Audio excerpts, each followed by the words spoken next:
I walked through the front door of my childhood home, carrying a simple chocolate cake from the grocery store plastic container, and all with 24 candles I had bought separately, rattling around in my jacket pocket.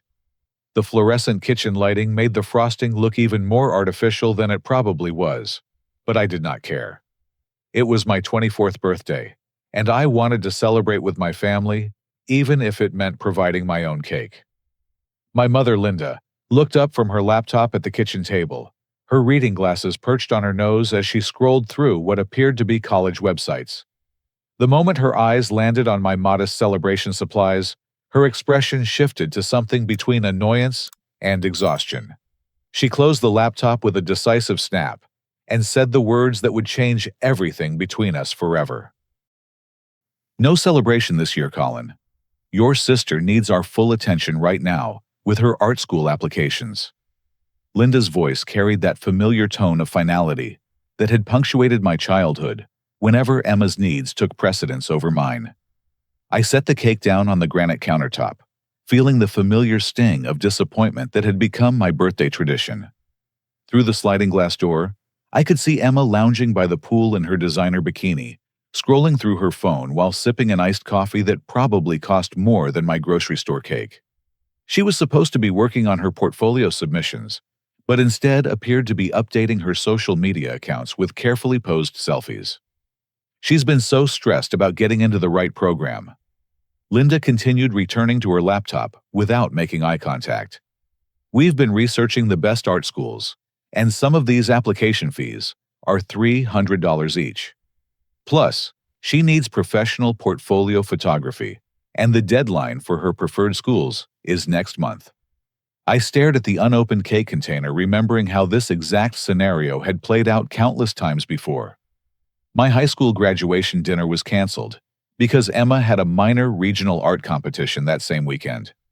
My college acceptance celebration was postponed indefinitely when Emma decided she needed an emergency shopping trip for art supplies. Every milestone in my life seemed to coincide with some crisis or opportunity in Emma's world that demanded immediate family mobilization. "I understand Emma's applications are important," I said carefully, "but it's just a birthday cake. We could light the candles, sing happy birthday, and be done in 5 minutes." Linda finally looked up, her eyes flashing with irritation. "Colin, you're 24 years old. Don't you think you're getting a little old for birthday parties?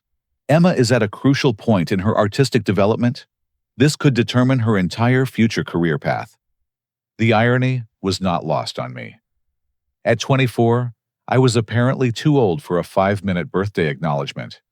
But at 21, Emma still received elaborate surprise parties with custom decorations and guest lists that required weeks of planning. Last year's celebration for Emma's 20th birthday had involved renting a private room at an upscale restaurant and hiring a professional photographer to document the event. That evening, after Emma had finally come inside and retreated to her room to work on her artist statement, I found myself walking past my parents' bedroom when I heard their voices through the partially open door. I had not intended to eavesdrop, but Linda's words stopped me in my tracks. "I still think we should tell Colin about using his grandfather's money," she was saying in a hushed tone. "He's going to find out eventually when he asks about accessing the account." My father Robert's response made my blood run cold. Why would he need to access it? He's already graduated and has a job. Emma needs that money more than he does right now. Those private art lessons cost $800 a month, and the portfolio development workshop is another $2,000. Colin is self-sufficient. He always has been. "But that money was specifically left to Colin in the will," Linda protested weakly. "His grandfather wanted it to help with his education and getting started in life." "And it is helping with education," Robert replied dismissively. "Emma's education. Family resources should go where they're needed most. Colin has always been the practical one. He'll understand." I pressed myself against the hallway wall, struggling to process what I was hearing. My grandfather had passed away during my sophomore year of college and left me $15,000 specifically designated for my education and future. I had assumed that money was sitting safely in an account waiting for when I might need it to pursue graduate school or start a business. The realization that my parents had been systematically stealing from my inheritance to fund Emma's artistic pursuits felt like a physical blow to my chest. Besides, Robert continued, it's not like we spent it on frivolous things. Emma's artistic development is an investment in her future. Those connections she's making through the advanced classes could open doors for her entire career. Colin chose a practical major in business administration. He'll be fine without the extra money.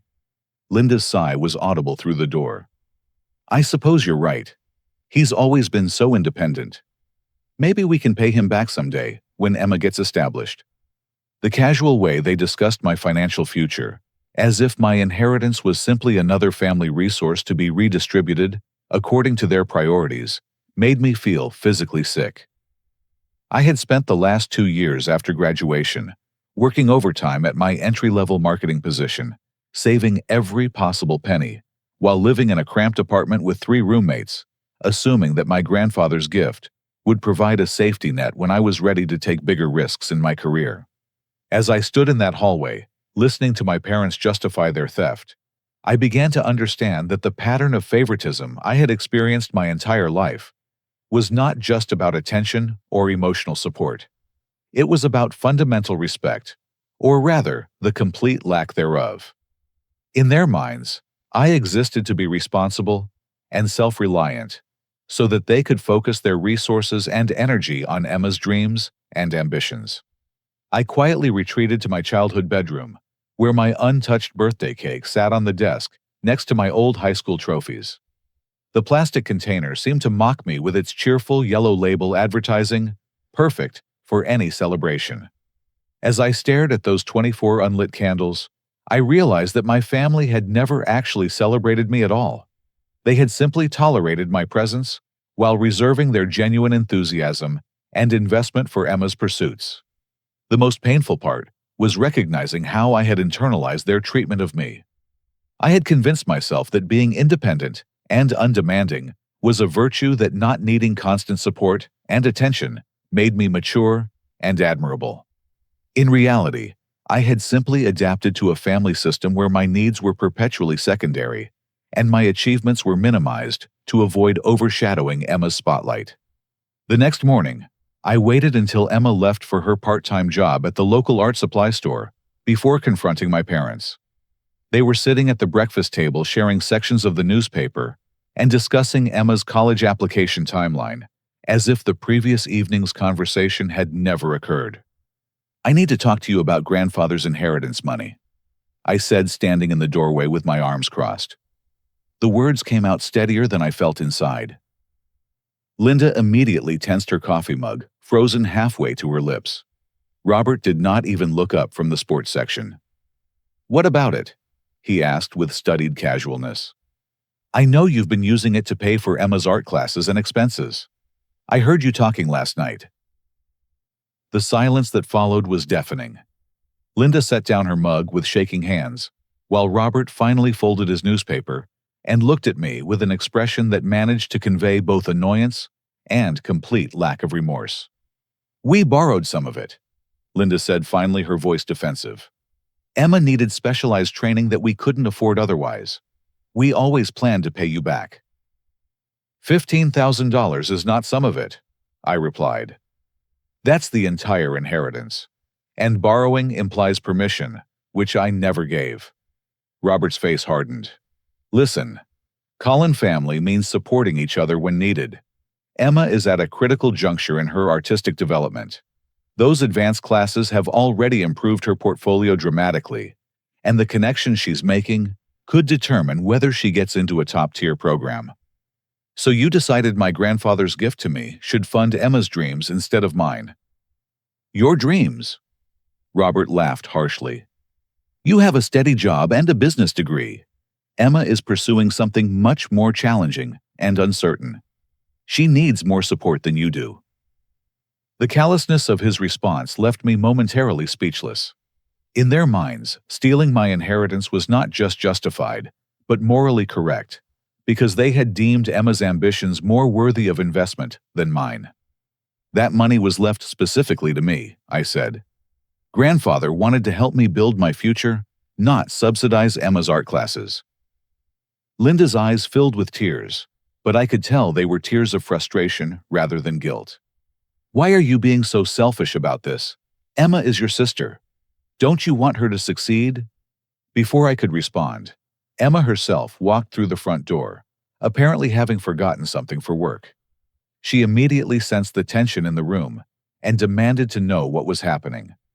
When I explained the situation, her reaction was even more stunning than my parents' justifications. Wait, so this means my funding might be in jeopardy? Emma asked, her voice rising with panic. I've already paid the application fees for 6 schools. The portfolio review session is next week, and I've told everyone about my plans. You can't just change everything now because Colin is having some kind of crisis about money. I stared at my younger sister in disbelief.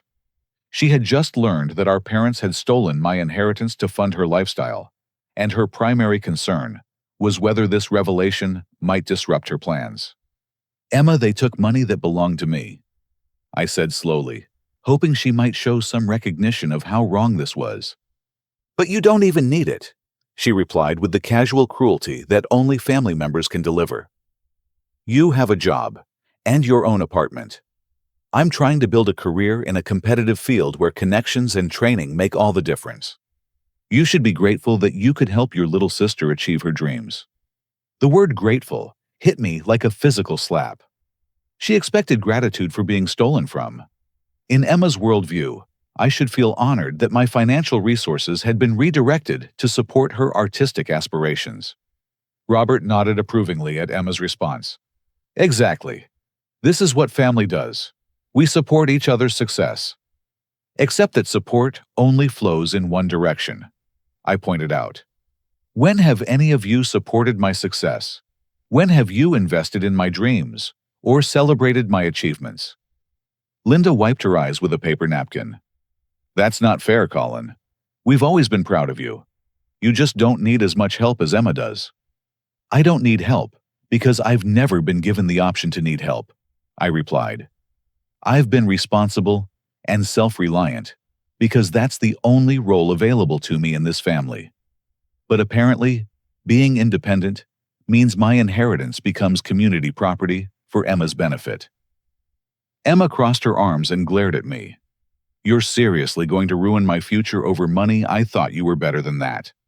Looking at the 3 of them united in their conviction that I was being unreasonably selfish for objecting to theft, I finally understood the complete futility of trying to maintain relationships with people who fundamentally did not respect me as an individual. They viewed me as a resource to be managed rather than a person with legitimate needs and rights. I'm not ruining your future, Emma. I'm simply pointing out that my inheritance was not yours to spend. But it's already spent, Robert said impatiently. What's done is done. Are you going to hold a grudge over this forever? Family is more important than money. The irony of him lecturing me about family values while justifying theft was almost laughable. You're right that family should be more important than money, I agreed. That's exactly why you shouldn't have stolen mine. That evening, after another hour of circular arguments, where my parents alternated between justifying their actions and minimizing the impact on me, I made my decision. I had spent 24 years in a family system where I was valued only for what I could provide, and endure where my achievements were downplayed to avoid overshadowing Emma's mediocre efforts, and where my financial inheritance could be redistributed without my knowledge or consent. I packed 2 suitcases with my essential belongings, while the rest of the family watched television in the living room, probably assuming this was just another one of my responsible decisions that required no input or concern from them. I left a brief note on my pillow that read, I will no longer participate in a family dynamic where I am expected to fund Emma's lifestyle while having my own needs dismissed. Do not contact me unless you are prepared to acknowledge what you did was wrong and make genuine amends. As I loaded my car in the driveway, I could see the blue glow of the television through the living room window. None of them had bothered to check on me or noticed my departure preparations. Even my leaving was apparently not significant enough to interrupt their evening entertainment. Driving away from my childhood home, I felt a combination of profound sadness and unexpected relief. The sadness came from acknowledging that the family relationships I had tried to maintain were built on a foundation of fundamental disrespect. The relief came from finally admitting that I did not have to continue accepting treatment that diminished my worth and value. For the first time in my life, I was completely alone, but I was also completely free from the obligation to minimize myself for other people's comfort. 6 months later, I was living in a 400-square-foot studio apartment in Denver, sleeping on an air mattress, and eating dinner from a hot plate I had bought at a thrift store for $12. My furniture consisted of a folding table, one plastic chair, and a lamp that had to be propped against the wall to stay upright. The walls were thin enough that I could hear my upstairs neighbor's television every night, and my downstairs neighbor's arguments with her boyfriend every weekend. I had chosen Denver specifically because it was far enough from home to discourage unwanted visits, but still within driving distance of major business centers, where I might find better opportunities. More importantly, nobody there knew my family's version of my story or had preconceived notions about my role as the responsible sibling who never needed anything.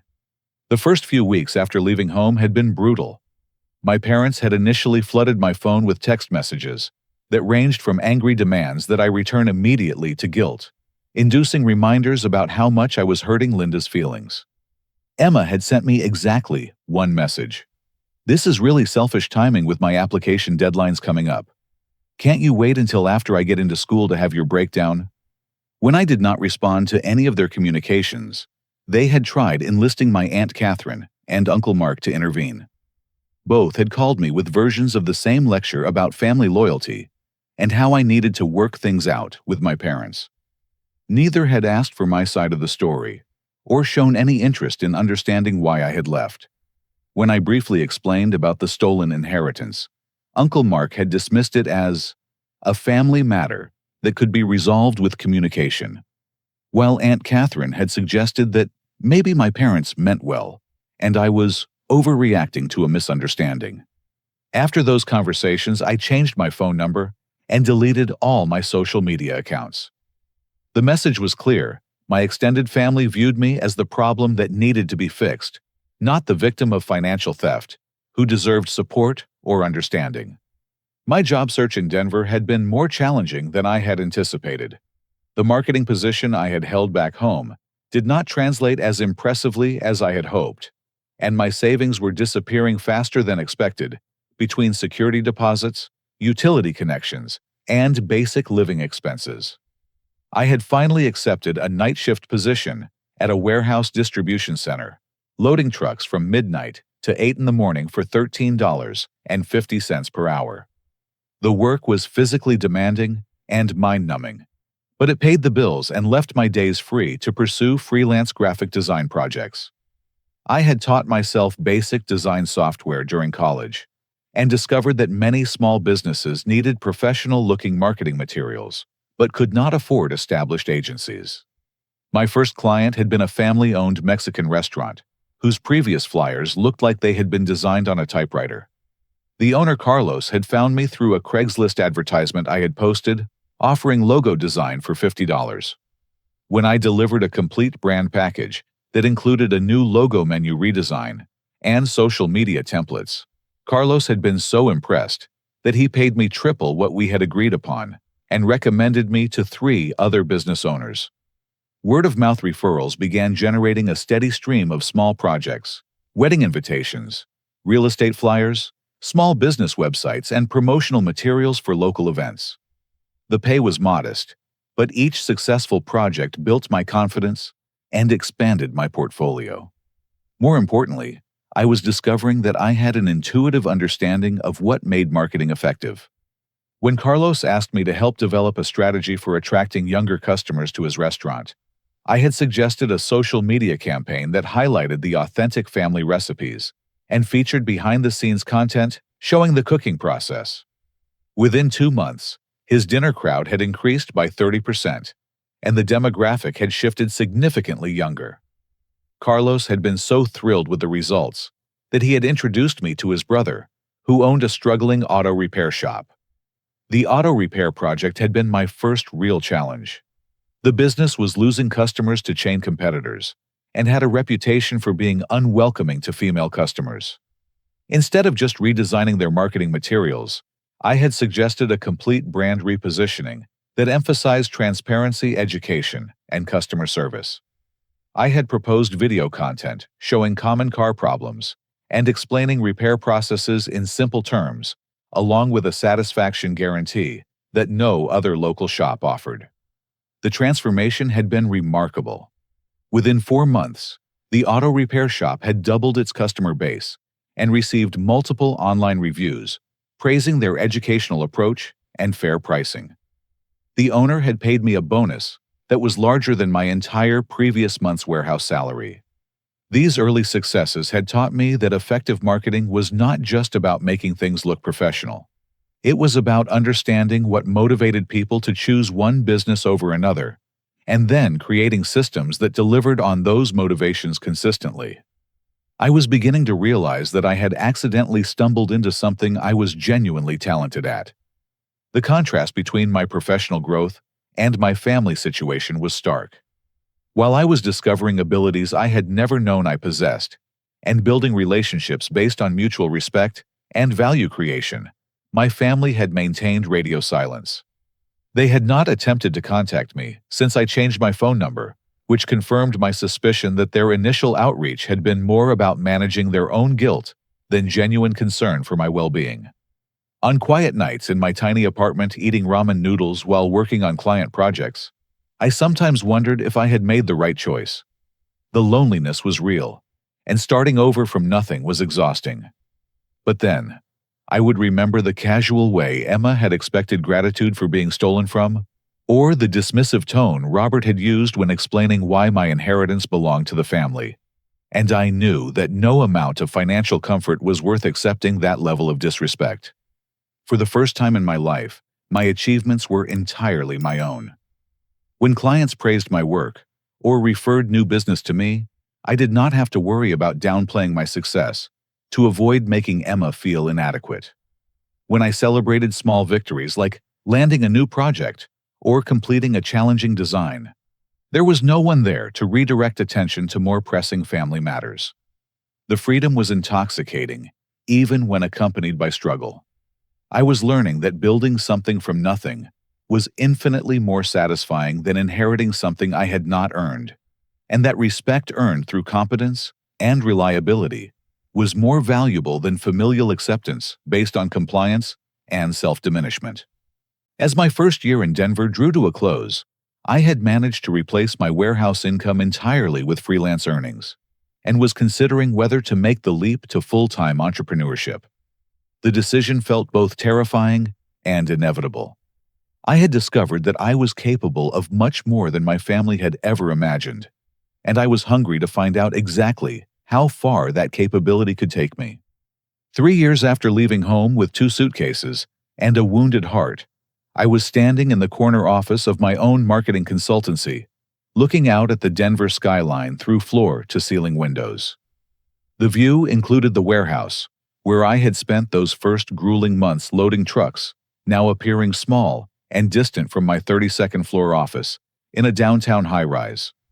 My company Apex Brand Solutions employed 12 full-time staff members and occupied an entire floor of one of Denver's most prestigious business addresses. We specialized in comprehensive brand strategy for mid-sized companies, and our client roster included 3 Fortune 500 corporations, 7 regional restaurant chains, and dozens of smaller businesses whose revenues had doubled or tripled after implementing our marketing systems. The transformation had not happened overnight, but each year had brought exponential growth. After my second year of successful freelancing, I had incorporated the business and hired my first employee, Sarah, a recent marketing graduate, who shared my passion for understanding consumer psychology. Together, we had developed a systematic approach to brand development that combined data analysis with creative storytelling in ways that consistently produced measurable results. Our breakthrough had come when a struggling regional furniture chain hired us to revitalize their brand after 3 consecutive years of declining sales. Instead of just updating their logo and advertising, we had conducted extensive research into changing consumer preferences and discovered that modern furniture buyers valued sustainability, customization, and transparent pricing above traditional selling points like luxury or status. We had repositioned the entire brand around conscious living, highlighting their locally sourced materials, custom design capabilities, and transparent pricing structure. The marketing campaign featured real customers in their actual homes, explaining why they had chosen sustainable furniture options over mass-produced alternatives. Within 18 months, the chain had opened 4 new locations and increased their profit margins by 40%. That success had attracted attention from larger companies seeking similar results. A national restaurant chain hired us to help them compete with fast casual concepts that were stealing market share from traditional family dining establishments.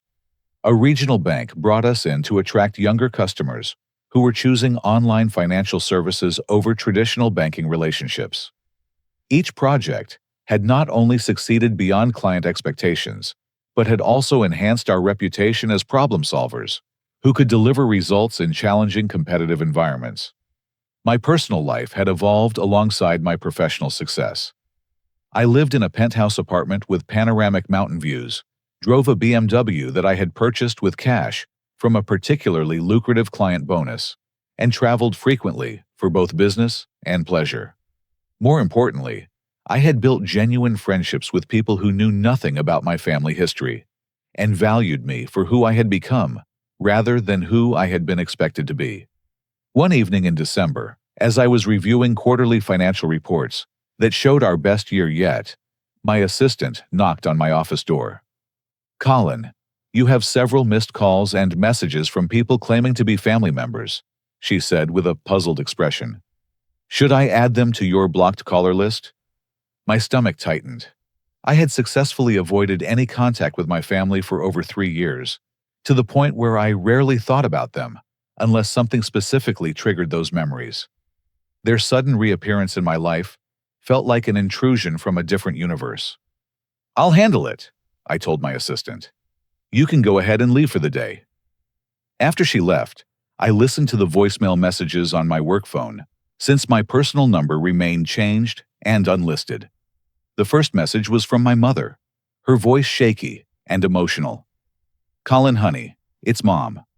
I know it's been a long time, but we really need to talk. There have been some changes in our situation, and I think it's time we work things out. Please call me back." The second message was from Emma. "Colin, this is ridiculous. You've made your point about being independent, but family is family. We need to discuss some things, and ignoring us is not going to solve anything. Call me back." The third message was from my father. "Colin, this is your father. I think we've all learned some lessons over the past few years, and it's time to move forward. There are some financial matters we need to discuss, and I believe you'll want to hear what we have to say." The messages continued in similar veins, each family member taking a slightly different approach, but all conveying urgency and entitlement that felt disturbingly familiar. None of the messages included apologies for their past behavior or acknowledgement that they might have been wrong. Instead, they spoke in vague terms about working things out and moving forward, as if our estrangement had been a mutual misunderstanding, rather than their systematic disrespect and theft. Curious about what might have prompted this sudden outreach, I spent an hour researching their current situations through social media and public records. What I discovered explained everything. Emma's Instagram account, which had once featured constant updates about her artistic pursuits and college experiences, had been largely inactive for over a year.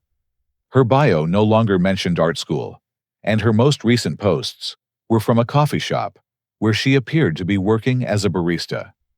Further investigation revealed that she had dropped out of art school after completing only 1 semester, claiming in a blog post that the program was too restrictive for her creative vision and that she needed to find her authentic artistic voice outside institutional constraints.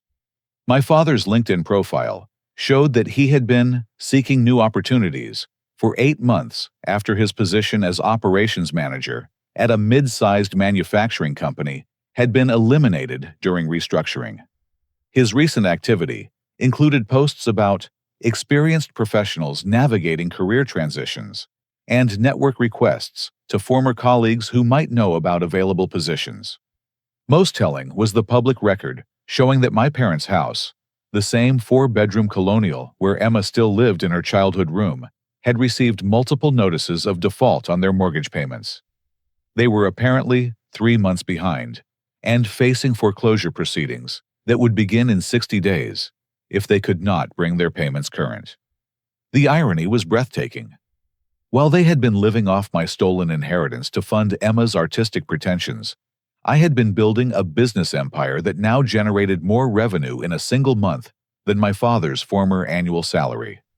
Their financial foundation, built on borrowed money and wishful thinking, had crumbled, just as my own foundation, built on competence and value creation, had solidified into lasting prosperity. My phone rang again, displaying my mother's number on the caller ID. This time, I answered. "Hello, Linda," I said deliberately, avoiding the word mom. "Colin." Her voice was immediately tearful with relief. "Oh, honey, I'm so glad you answered. We've missed you so much, and there's so much we need to talk about." "I'm sure there is," I replied neutrally. "I assume this has something to do with your financial situation." The pause that followed was telling. "We've had some challenges lately," she admitted. "But that's not why I'm calling. I've been doing a lot of thinking about our family, and I realize we may have made some mistakes in how we handled things before you left." "Some mistakes," I repeated. "Is that what we're calling theft now?" "Colin, please don't be angry. We always intended to pay you back that money. Emma's education was just so expensive, and we thought you were doing well enough that you wouldn't miss it right away." The casual way she continued to minimize their actions confirmed that nothing fundamental had changed in their thinking. They were not calling because they had experienced genuine remorse or personal growth. They were calling because they needed money, and I was now the family member with money to spare. "I see," I said. "And now that Emma's education investment hasn't worked out as planned, and now that Robert's career has hit some bumps, suddenly you want to repair our relationship." "That's not fair," Linda protested. "We've always loved you. We just thought you were angry and needed time to cool off. We never imagined you'd stay away for so long." "You never tried to contact me until you needed something from me," I pointed out. "That tells me everything I need to know about your priorities." "Please don't be like this," Linda said, her voice breaking. "We're family. Families should support each other through difficult times." The phrase was almost identical to the justification Robert had used 3 years earlier when explaining why my inheritance belonged to Emma.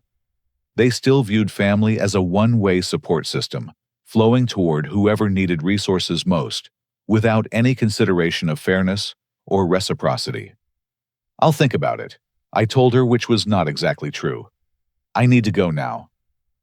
After ending the call, I sat in my office looking out at the city lights and processing the strange mixture of emotions their reappearance had triggered. Part of me felt vindicated that my success had become impossible for them to ignore or minimize. Another part felt genuine sadness that their outreach was motivated by desperation rather than love or respect. But mostly, I felt grateful. Grateful that I had found the courage to leave when I did, grateful that I had discovered my own capabilities without their interference, and grateful that I was no longer emotionally dependent on their approval or validation. Their financial crisis was not my responsibility to solve, just as my success was not their achievement to claim. The family relationships they had taken for granted were not automatically restored, simply because their circumstances had changed. For the first time in years, I had leverage in our relationship. The question was what I intended to do with it. Over the following week, my family's communication campaign intensified with the strategic coordination of a military operation. Each family member had apparently been assigned specific talking points and emotional appeals, creating a multi-pronged approach designed to break down my resistance through sheer persistence. Linda called every other day, usually during lunch hours, when she calculated I might be more receptive to conversation. Her strategy focused on nostalgia and maternal guilt, weaving stories about childhood memories with updates about how much everyone missed my presence during holidays and family gatherings. "Do you remember when you were 8 and insisted on making me breakfast in bed for Mother's Day?" She would ask, her voice thick with manufactured emotion. "You made such a mess in the kitchen, but it was the sweetest thing. I still have the card you made me. I look at it sometimes and wonder where that sweet little boy went." These calls always concluded with vague mentions of financial stress that she framed as temporary setbacks rather than fundamental problems. "Your father is interviewing for a position that would solve all our current difficulties," she would say, carefully avoiding specifics about exactly what those difficulties entailed. "But the waiting period has been stressful, and it would mean so much to know we have family support during this transitional time." Robert's approach was more direct and business-focused, appealing to what he assumed were my practical sensibilities. His emails arrived with subject lines like "family investment opportunity" and "mutual benefit proposal." The content was carefully crafted to sound like legitimate business communications rather than desperate pleas for help. Colin: "I've been reviewing our family's financial history and realized we never properly compensated you for the educational funds that were redirected toward Emma's development." One email began, "I'd like to discuss a repayment plan that includes competitive interest rates and could be structured as a formal loan agreement if you prefer professional documentation. Additionally, given your obvious business acumen, I wonder if you might be interested in consulting on some investment opportunities I'm currently evaluating." The transparent attempt to reframe theft as a business transaction was almost laughable, but what struck me most was his assumption that I would be impressed by his willingness to pay interest on money that had always belonged to me. He seemed to believe that adding professional language to his communications would somehow legitimize their past behavior and make his current request more palatable. Emma's outreach was the most manipulative of all, combining social media stalking with emotional blackmail in ways that revealed sophisticated research into my current lifestyle. Her Instagram messages included screenshots of my company's website and articles about successful young entrepreneurs, framed as expressions of pride in my achievements. "I've been following your business success, and I'm honestly so proud of what you've accomplished," one message read. "I always knew you were destined for something special, even when we were kids. I feel terrible that we lost touch during such an important period in your life, and I've been doing a lot of personal growth work to understand my role in our family dynamics." Her messages always included just enough self-awareness to suggest genuine reflection, while avoiding specific acknowledgement of her past behavior. "I realize I may have been too focused on my own goals and not appreciative enough of your support and sacrifice," she continued. "I'm in a very different place now, much more mature and grounded, and I'd love the opportunity to rebuild our relationship as adults who can appreciate each other's strengths." The subtext was clear. She had researched my financial success and wanted access to it, but she was sophisticated enough to frame her approach as emotional reconciliation rather than direct financial request. Her messages always concluded with mentions of her current struggles that were designed to elicit sympathy without appearing to ask for help directly. "The transition from college back to real-world responsibilities has been challenging," she would write. "I'm working at a local coffee shop while I figure out my next steps artistically, and I'm dealing with some student loan payments that are pretty overwhelming. Sometimes I think about how different things might have been if I'd had a mentor like you to guide me toward more practical decisions." What made these communications particularly disturbing was their coordinated nature. Each family member referenced conversations with the others, creating a sense that my absence had become a central focus of family discussion and concern. They painted a picture of collective regret and longing that was designed to make me feel guilty for maintaining boundaries. "Emma talks about you all the time," Linda would mention during phone calls. "She's really grown up a lot and recognizes how selfish she was before. She's been encouraging us to reach out because she misses her big brother so much. Your mother cries every time your birthday comes around," Robert would write in emails. "She keeps hoping you'll call, and the disappointment is really affecting her health." Emma tries to cheer her up, but nothing really helps, except the hope that someday our family will be whole again. The emotional manipulation was transparent, but relentless. They were essentially tag-teaming me with guilt, each reinforcing the other's messages, while gradually escalating the stakes. What started as nostalgic phone calls and business propositions slowly evolved into urgent appeals about Linda's deteriorating emotional state and veiled threats about the consequences of continued estrangement. Most telling was the complete absence of any family members who might have supported my position or acknowledged the legitimacy of my grievances. No aunts or uncles called to apologize for dismissing my concerns 3 years earlier. No cousins reached out to express understanding about why I had needed to distance myself. The family narrative remained unified. I was the prodigal son who needed to come home and resume my role as the responsible family member, who provided stability and resources for everyone else. The breakthrough in their strategy came when my Uncle Mark called my office directly, having somehow obtained my business number, despite my personal contact information remaining private. His approach was more sophisticated than my parents' obvious desperation framed as concerned family intervention, rather than financial solicitation. "Colin, I've been talking with your parents about this situation, and I think there may be some misunderstandings that could be cleared up with honest conversation," he began. "I remember you as such a level-headed kid, and I hate to see family relationships damaged over what might be communication problems." Mark's angle was to position himself as a neutral mediator who could help resolve our differences through rational discussion. He acknowledged that mistakes may have been made on both sides, while suggesting that maintaining family estrangement was ultimately self-defeating for everyone involved. "Your parents are going through a really tough time right now," he continued. "Robert's job situation has been stressful, and Linda is dealing with some health issues that worry all of us.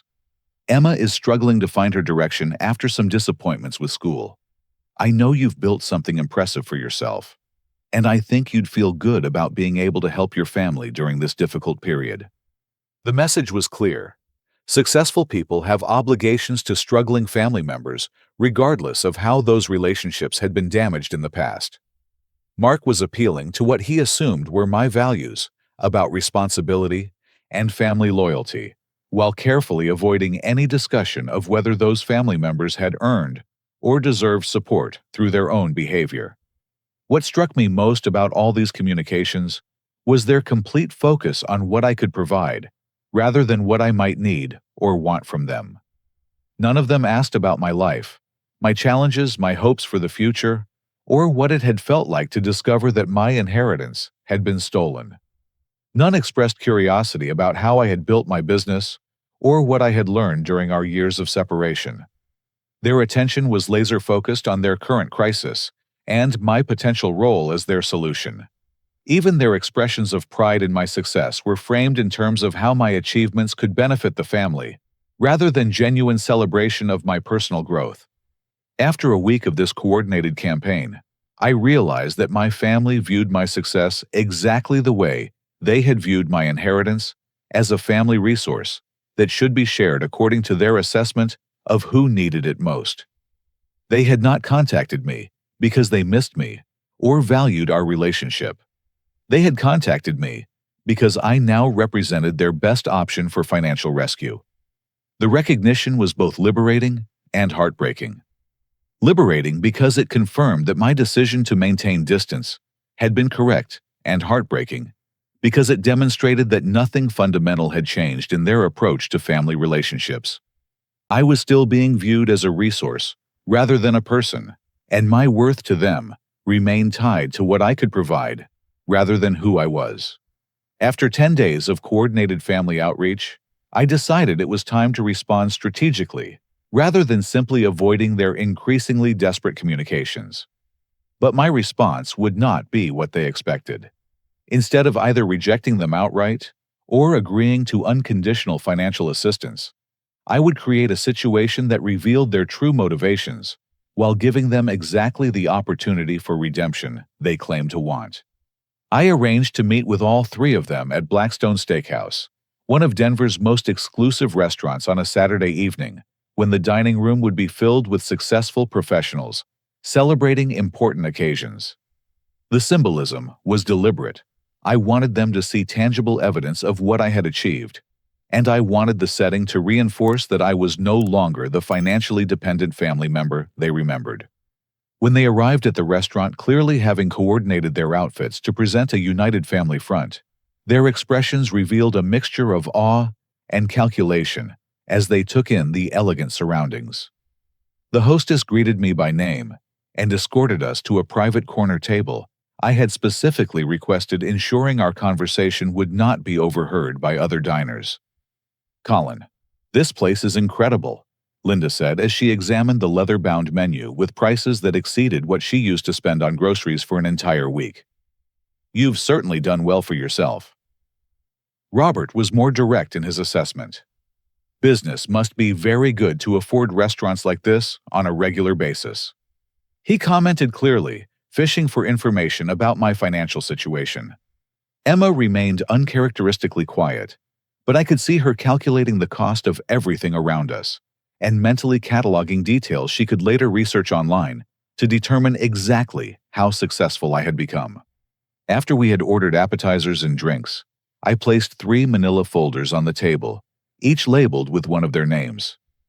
"I asked you here because I think it's time we had an honest conversation about our family relationships and what each of us wants from moving forward."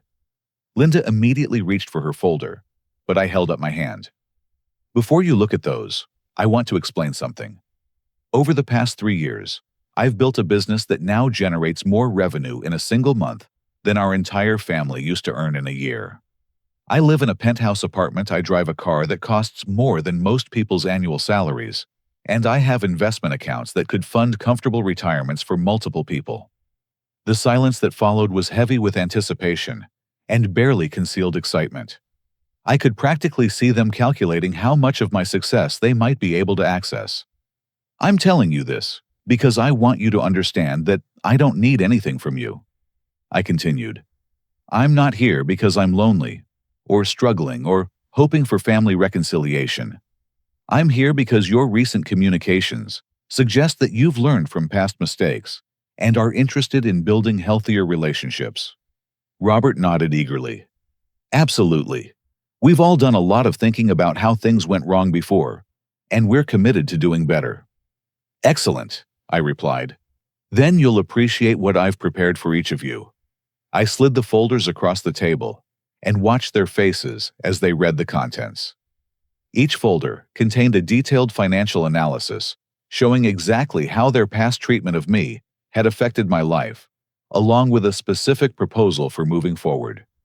Robert's folder included documentation showing that the $15,000 stolen from my inheritance would now be worth approximately $22,000, with compound interest calculated at conservative market rates. His proposal was straightforward. He could have exactly that amount paid in a lump sum if he would sign a written acknowledgement of what he had done and provide a formal apology that could be shared with our extended family. "The money is available immediately," I explained as he read through the numbers.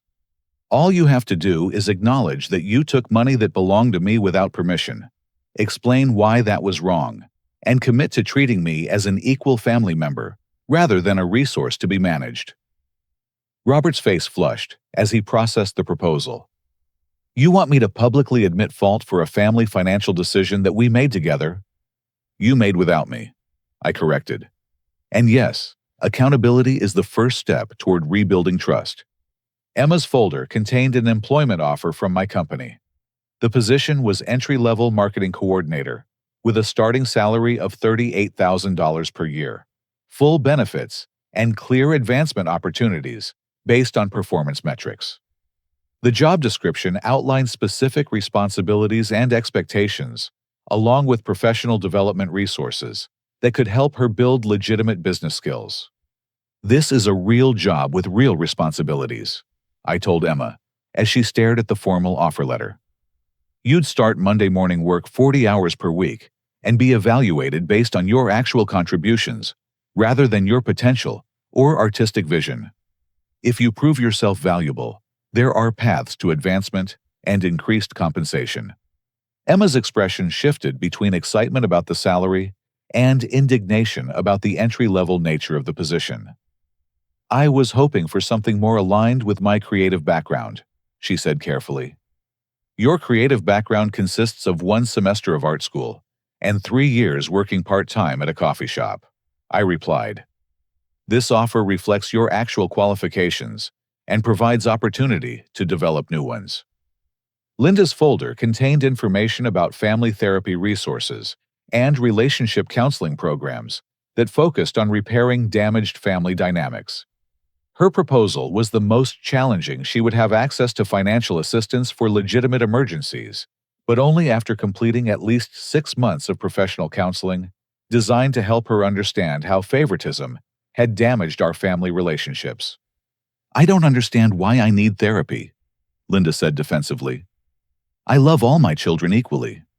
Maybe I made some mistakes in how I handled things, but that doesn't mean I need professional help."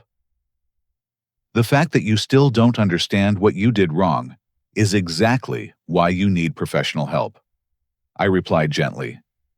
"A qualified counselor can help you recognize patterns you can't see yourself." I gave each of them exactly 1 week to consider their options. These offers represent my genuine desire to rebuild our family relationships on a foundation of mutual respect rather than one-sided obligation. But they also represent my boundaries about what I'm willing to accept going forward. The remainder of our dinner was uncomfortable, as each family member processed proposals that required accountability rather than simply providing the unconditional financial assistance they had been hoping for. Their reactions revealed more about their true motivations than months of previous communications had accomplished. Robert immediately began negotiating, suggesting that a private acknowledgement should be sufficient, and that involving extended family was unnecessarily punitive. Emma wanted to know if the job offer could be modified to include more creative responsibilities or higher starting compensation, given my obvious affection for her. Linda insisted that therapy was unnecessary because she was already very self-aware about her parenting style. By the end of the evening, it was clear that none of them were interested in the personal growth or accountability that genuine reconciliation would require. They wanted access to my financial success without having to examine or change the behaviors that had damaged our relationships in the first place. "I'll be honest," Robert said as we prepared to leave. "This feels like you're holding grudges and trying to punish us for decisions we made as a family during difficult times." "And I'll be honest with you," I replied. "This feels like you're still trying to minimize your actions and avoid responsibility for the consequences they created." As I watched them walk to their car, clearly engaged in heated discussion about my proposals, I felt a sense of closure that I had not expected. I had offered them exactly what they claimed to want: the opportunity to rebuild our family relationships and access to financial assistance during their current crisis. Their reactions had revealed that what they actually wanted was financial rescue, without personal accountability, continued access to my resources, without reciprocal respect, and the restoration of family relationships on their original terms, rather than healthier foundations. The week that followed would determine whether any of them were capable of the growth and change that genuine reconciliation would require, or whether they remained committed to the same dysfunctional patterns that had driven me away in the first place. 7 days later, my family had provided their answers through a combination of angry phone calls, manipulative text messages, and one final coordinated intervention that revealed the complete bankruptcy of their capacity for genuine change or personal accountability. Robert had been the first to respond, calling me 3 days after our dinner with barely controlled fury. "I've been thinking about your proposal, and I find it insulting and vindictive," he began without preamble. "You're asking me to humiliate myself publicly for a family financial decision that any reasonable person would understand was made in everyone's best interests. I'm asking you to acknowledge reality and take responsibility for your choices," I had replied calmly. "I'm not going to grovel for money that should have been shared as family resources anyway." He continued, "Your grandfather would be disgusted to see you using his gift to drive wedges between family members instead of bringing everyone together." The irony of him invoking my grandfather's wishes while justifying theft of my grandfather's gift was breathtaking, but not surprising. Robert had convinced himself that he was the victim in our situation, wrongly accused of financial impropriety for making reasonable family decisions. Emma's response had been more calculating and manipulative. She had sent a series of text messages over several days, each carefully crafted to appeal to different aspects of what she assumed were my motivations. "I really appreciate the job offer, but I'm concerned about potential nepotism issues if I work for your company." One message had read, "What if other employees resent me for being the owner's sister? Maybe it would be better if you helped me get established in my own creative business instead." When I did not respond to that approach, she had shifted strategies. "I've been talking to some people in the art world, and they think my portfolio is actually strong enough for gallery representation now. If you could help me fund a small studio and some promotional materials, I think I could be self-supporting within 6 months." Her final message had abandoned subtlety entirely. "I don't understand why you're being so controlling about how I receive help from you. Emma family should be unconditional, and your success means you could easily afford to help me without demanding that I fit into your corporate world." Linda's response had been the most emotionally manipulative, combining guilt martyrdom and veiled threats in ways that revealed sophisticated understanding of psychological pressure tactics. "I've been crying every night since our dinner," she had said during a phone call that began with several minutes of audible sobbing. "I never imagined that trying to be a good mother to both my children would result in losing one of them permanently. Maybe I made mistakes, but they came from a place of love and wanting everyone to succeed." When emotional appeals failed to move me, she had escalated to martyrdom. "I've been having chest pains from the stress of this situation, and my doctor is concerned about my blood pressure. I know you blame me for everything that went wrong, but I honestly don't think I can handle months of therapy where someone tells me what a terrible mother I was." Her final communication had included an ultimatum, disguised as concern. "Your father and I have decided that we can't keep putting our lives on hold, hoping you'll come around. If you can't find it in your heart to forgive your family and help us during this difficult time, then maybe it's better for everyone if we accept that you've chosen to move on without us." The unified message from all 3 family members was clear. My proposals were unreasonable, my boundaries were vindictive, and my success created obligations to them that superseded any need for accountability or change on their part. Their final coordinated intervention had come exactly 1 week after our dinner, when Aunt Catherine and Uncle Mark had appeared at my office building, clearly having been recruited for one last attempt at family pressure. "Colin, we're here because we're worried about you," Aunt Catherine had begun, when my assistant reluctantly allowed them into my office. "This situation with your parents has gone on long enough, and we think you may need help seeing things from a more balanced perspective." Uncle Mark had been more direct. "Your family is facing serious financial difficulties, and you have the resources to help them. Whatever problems you had in the past, this is bigger than personal grievances. Family takes care of family, especially when someone has been blessed with exceptional success." Their intervention had revealed that my parents had shared selective details about our situation, painting themselves as victims of my unreasonable demands, rather than acknowledging their own role in creating our estrangement. The extended family narrative remained unchanged. I was the problem that needed to be fixed, and my success created obligations that superseded any concerns about respect or accountability. I appreciate your concern. I had told them, but my family's financial difficulties are not my responsibility to solve. They created their current situation through their own choices, just as I created my current success through mine. But you can't just abandon family when they need help, Aunt Catherine had protested. What if you needed help someday? Wouldn't you want them to be there for you?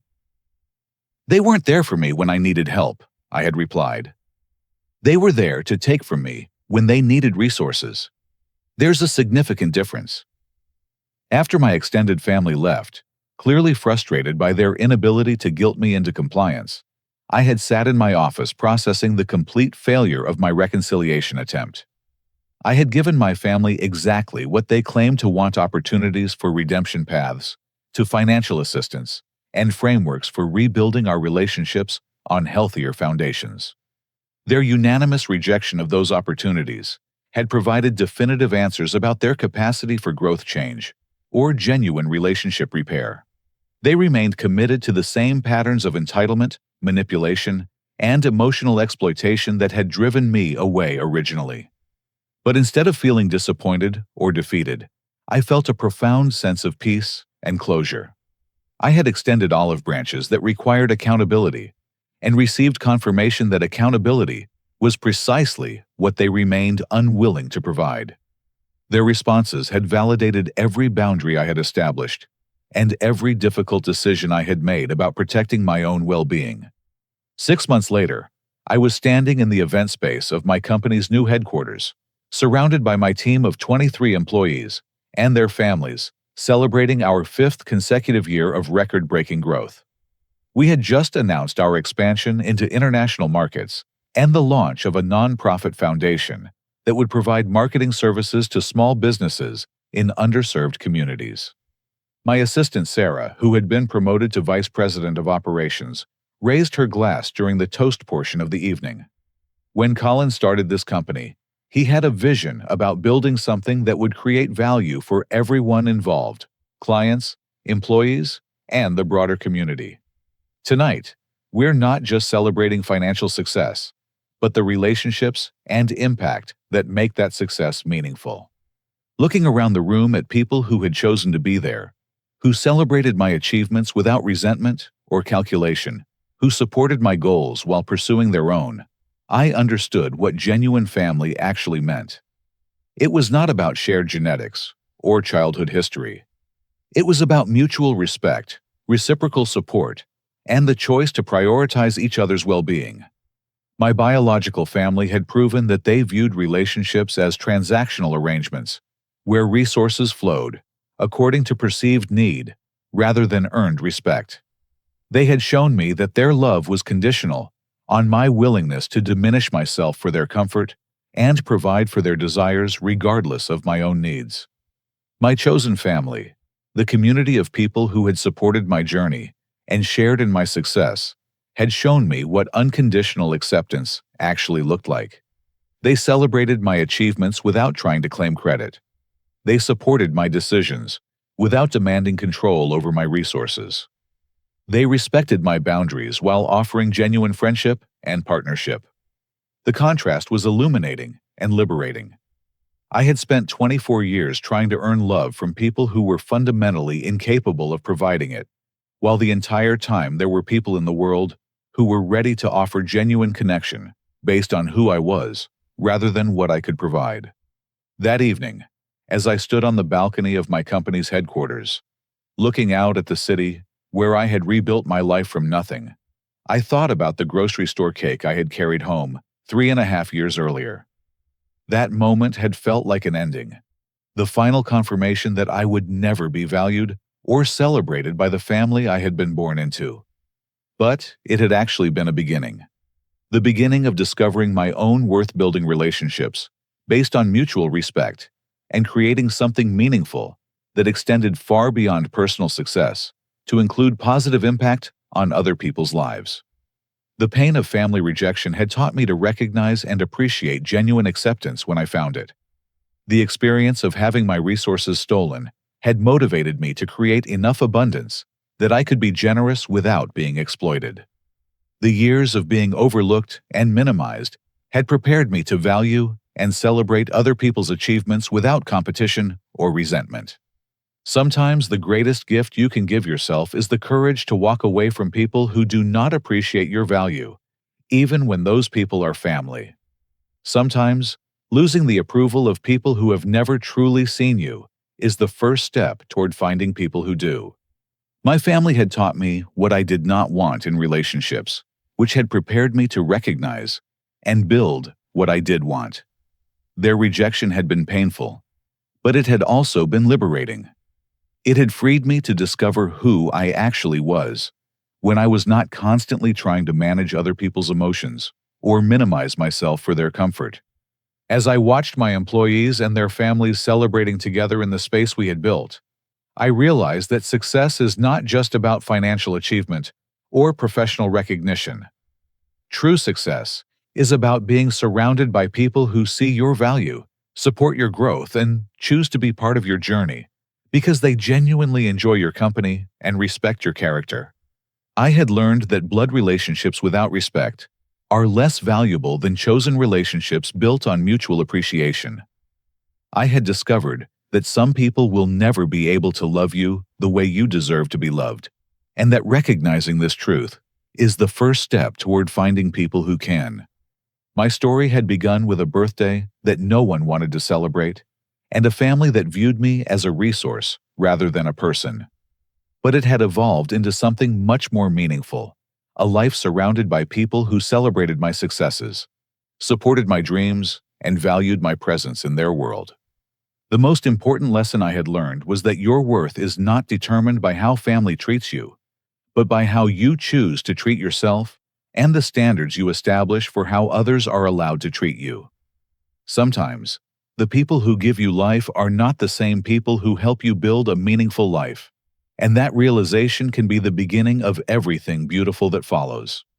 Have you ever had to make the difficult choice to walk away from family members who did not value or respect you? How did you find the courage to prioritize your own well-being when it meant disappointing people you cared about? I would love to hear your thoughts and experiences in the comments below. If this story resonated with you, please consider giving it a like and subscribing to hear more stories about overcoming family dysfunction and building meaningful success. Feel free to share this with anyone who might benefit from hearing about the importance of establishing healthy boundaries and choosing relationships that support your growth. Thank you for listening to my story, and I hope it encourages you to never settle for relationships that diminish your worth or limit your potential. You deserve to be celebrated, supported, and genuinely valued by the people in your life.